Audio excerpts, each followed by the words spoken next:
I grew up knowing very little about Day of the Dead and not being involved at all in any of the celebrations around it. And I'm glad that that's changed because it is a fascinating and a beautiful holiday that I'm glad more and more people are becoming aware of and comfortable with. And I just want to tell you a little bit about why it's such an important holiday to me, as well as to many people in my community.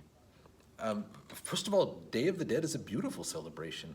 I can't think of many other holidays that involve so much art being created and put on display in so short of a time, right? And you might be familiar with some of the artwork that you've seen in other places. I mean, there's of course the face painting, which is a favorite of ours, but there's also the creation and assembly of an altar in a public place, which is a group project usually, and many people will create altars as ways of not only remembering the dead, but inviting them back in memory or in spirit to just come and bless us with their presence again.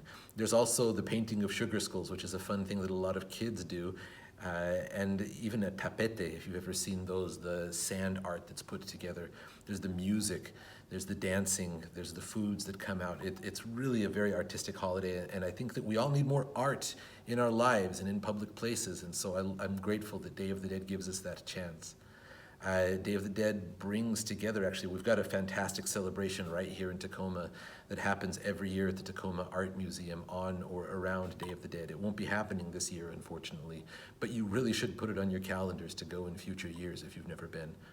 It's fantastic, and getting inside that museum is always an adventure, but when they make it free for you and you see so many thousands of people turn out for it, you've got to go. You've got to go.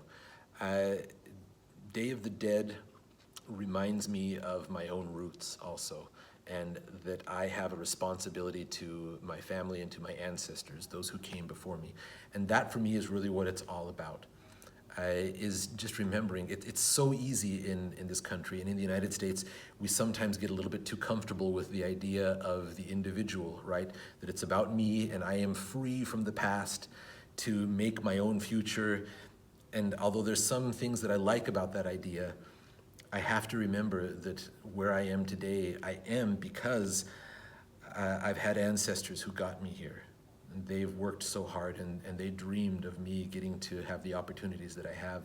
And so Day of the Dead helps me to reestablish and strengthen that connection that I have to my ancestors by honoring them, remembering them, and talking about them. Some people see artwork like these skulls and get a little bit frightened because they think, oh, skulls, right? That there's something evil or witchcrafty going on here.